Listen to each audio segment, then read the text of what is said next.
Nella grande illustrazione del Lombardo-Veneto, Cesare Cantù afferma che Osnago è dei meglio situati villaggi della Brianza, con belle case e giardini degli Aresi, dei Decapitani, dei Crippa, dei Zuccoli.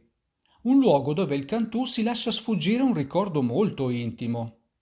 E noi non passiamo senza un saluto affettuoso a questa terra, ove godemmo tanti belli e consolammo tanti infausti giorni di nostra giovinezza, presso uno zio curato, don Giuseppe Gallavresi Oblato, nella casa dove, presso un altro nostro zio curato, Redaelli, veniva a pranzare dal collegio di Merate il giovinetto Alessandro Manzoni.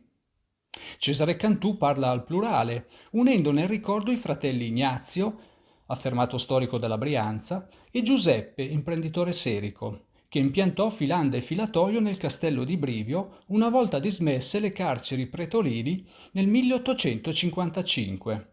Lo zio Giuseppe, sacerdote oblato, nonché ispettore distrettuale delle scuole elementari, era invece fratello della madre, Rachele Gallavresi, facoltosa famiglia di imprenditori della seta.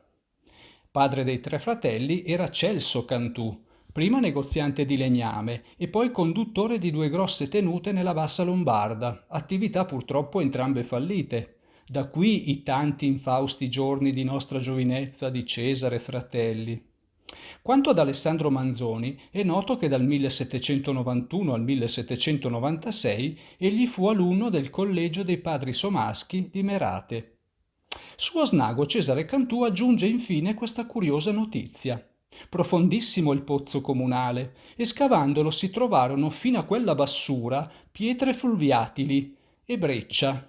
Tale infatti è il sottosuolo di questo bacino, che direbbe sia un antico lago circoscritto. Da qui l'origine dell'etimologia di Osnago diffusasi nell'Ottocento, dal latino os lacus, ovvero bocca del lago, etimologia oggi superata da nuove interpretazioni.